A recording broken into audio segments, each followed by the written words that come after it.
nhờ rong giấy trong nhà gì cái tết trà nó lúc ý liên nó tiền nên cầu gì xong ốp phá cầu xa cũng như bỏ đi vào lúc trước cũng như là trong St.Paul St. Minnesota không nói là to cũng cho bé một xe City Council Dai Thao nhiều là sĩ từ và từ mấy giờ là từ trong miệng nhất là họ luôn trong St.Paul nó hay thì rong đi ra thì All of you, thank you for being here. Your presence and support means so much to me.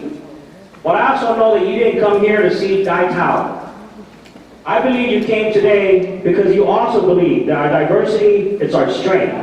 And that if we stand united and if we work hard, no challenge is too great for us to solve together. And no politics from the current White House could ever defeat us.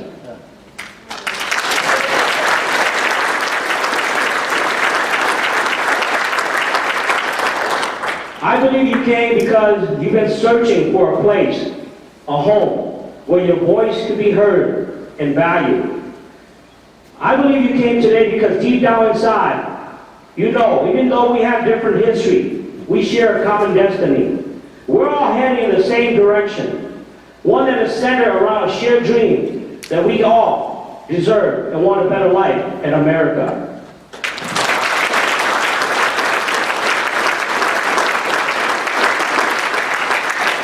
Let me share a little bit about my history. During the Vietnam War, the Hmong Americans fought alongside the United States. When the United States pulled out of Vietnam in 1975, they abandoned the Hmong, and the Hmong had to fend against the communists alone. A third of the Hmong perished. Two of my sister and a younger brother died in the jungle. They never got a chance to taste freedom. A freedom that many of us take for granted. Living in a barbed wire fence, disease-stricken refugee camp, I thought America would be paradise. I was 8 years old when my family and I came to Minnesota in 1983 as political refugee. They threw all of us refugees in the projects, in the ghettos, among the poorest, most discriminated, and marginalized people. At school, on the bus, kids call me chink and gook. They spit on my face. And the adults in the neighborhood told me to go back to my country. As a little kid, I was confused. I didn't know what was going on. But I knew and I felt there was a pain in my heart. Then something happened. Someone special came into my life when I entered 4th grade. That person is Mrs. Griffin. And she couldn't be here with us because her niece had a birthday. She taught me that her family came from Louisiana in search of a better life. She protected me when a classmate called me chink. During a time when my own parents couldn't protect me, a black teacher from Louisiana protected a little refugee boy. She not only looked out for me, she taught me how to read. And it was here in her classroom during Black History Month that I did my project on the Underground Railroad. Living in the project adjacent to the old railroad track on the north side, I took a liking to train and was eager to learn about the longest tunnel from the north to the south. To my surprise, I couldn't find anything about train or on train, but what I did find was Harriet Tubman. And right away I resonated with her. She and I were one. Her people were like my people. They were displaced, enslaved, hunted like animals, murdered like the Hmong people. Fascinated by Harriet Tubman, I began to read more books about my black brothers and sisters, Dr. King, Frederick Douglass, Sojourner Truth, and Booker T. Washington. Which is why I'm so thankful for our African American brothers and sisters. For you are descendants of powerful kings and queens, princes and prince, and brave warriors. Without your courage, love, leadership, and sacrifice, the Hmong Americans would not be who we are today.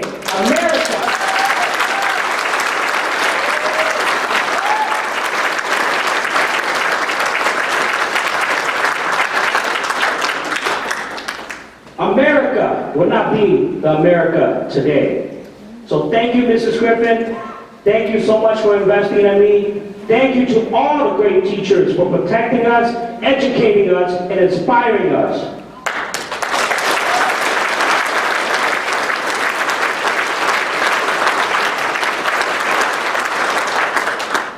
Before I entered middle school, my father, Dai Thao, went back to join the communist resistance in Laos, and he was killed.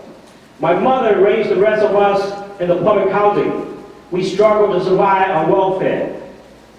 Without my father's guidance, I was fortunate enough to develop my character through Boy Scout and earn my Eagle Scout rank. Thanks to the mentorship of Dave Moore and Bob Bolton. Are they still here? All right. My story is like your story. My struggle is a lot like your struggle. We've been beaten, but not defeated. People have counted us out, but we keep crawling back. David, going up against the Goliath of society. These experiences of poverty and racism have only strengthened my courage and determination to fight for racial justice, gender equality, and to fight for a government that's supposed to work for us, not against us.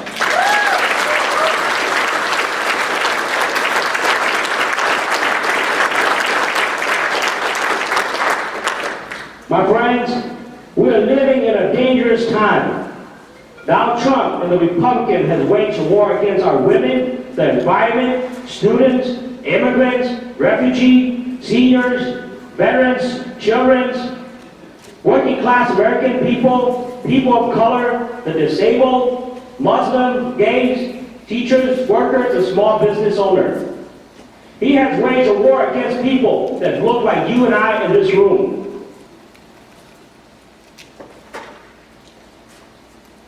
Our tax pay for his salary in the chair that he sits in. But every night he schemes to profit by destroying us and our children's future. Believe me, no one is safe, not even the people who voted for Donald Trump in the Republican Party.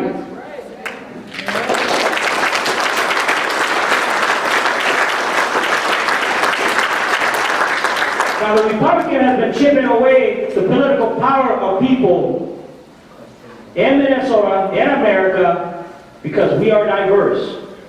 The Republican Party has been blaming immigrants, black people, gay people, and women who want equal pay for equal work for all of America's problems. The Republican Party needs a reality check. A city like St. Paul is everything that is great about America.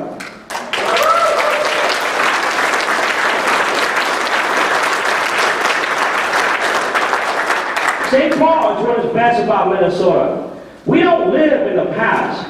We aren't pitting for days long gone, some past image, greatness, which just a dog whistle for when rich white men were in charge.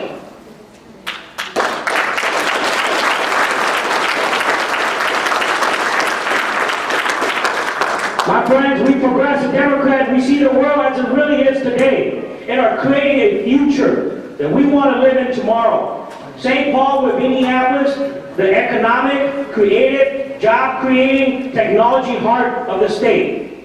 And that's because St. Paul is diverse. Because living with different people helps you see the larger world. Imagine new markets and new products and new services. Because immigrants work their tail off and they don't hoard the money in some offshore bank account.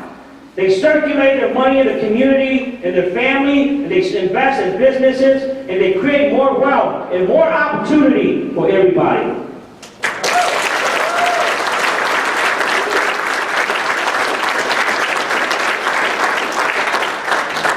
And because black culture always become American culture, always. You want to know what clothes mainstream American will be wearing or music they'll be listening to or dance to in 10 years? Look at the art and the work and the businesses of black people that they're creating today.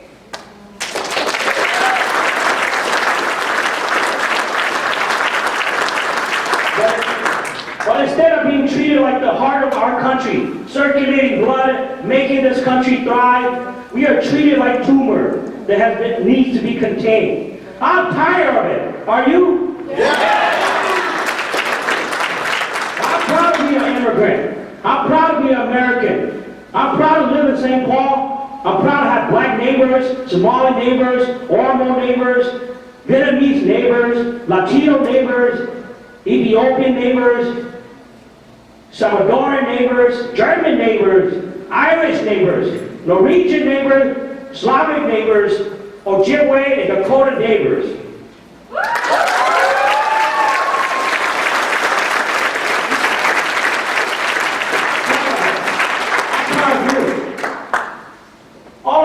All of you are my American neighbors, my Minnesota neighbors, my St. Paul neighbors whose parents and grandparents came from all corners of the world, including the woods of the north and the plains of the west, to build lives in a great city here on this land.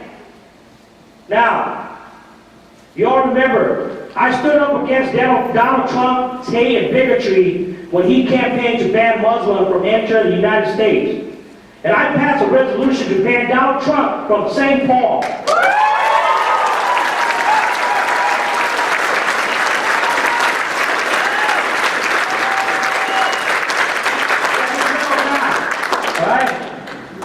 Now, when I did that, folks threatened me. They sent me hate mail. They sent me email. They told me to go back to my country again. And I just told them, I said, bring it, because this is my country too.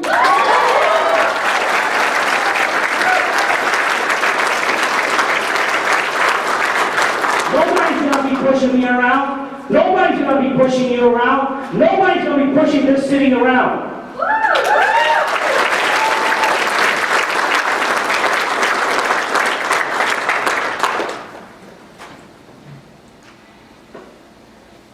My friends, I'm here to build a great city. I want to build great lives, but I can't do this alone. But together, we can. And here's what we're going to do going forward into the future. We're going to fight the Republican-controlled House and Senate for our fair share of local government assistance money. We're going to work across Minnesota to win back the Senate and the House. We're going to fight for all-day pre-K in the city of St. Paul. We're going to strengthen family and invest in neighborhood, not just downtown.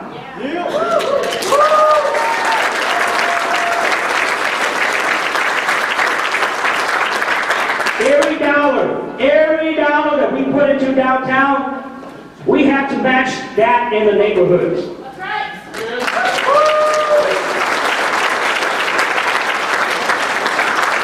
We're going to fight to bring big business and good paying jobs to St. Paul. We're going to fight for $15 an hour. Union brothers and sisters from the hate and bigotry of our federal government.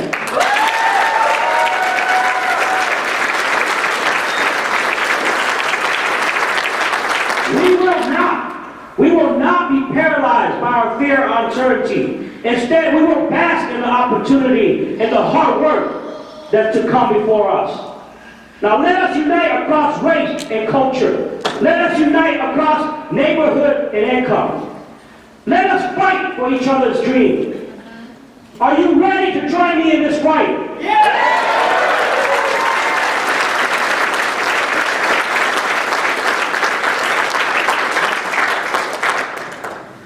Are you ready to join me in this campaign? Yes!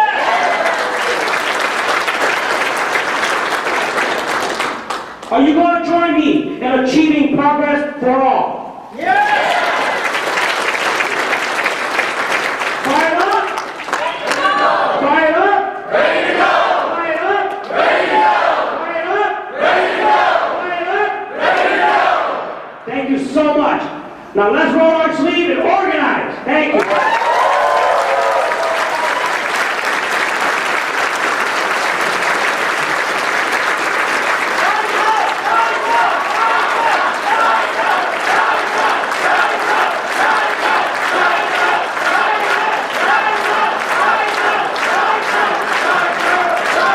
Họ tin là họ bỏ cho chúng ta nó giờ City Council Dai Thao nếu khó kế và nó xảy ra và tụi mày giờ nhớ đó luôn trong St.Paul St. Minnesota đó lúc chúng tận đến nó là cho chơi nó là bé mà là chi chi được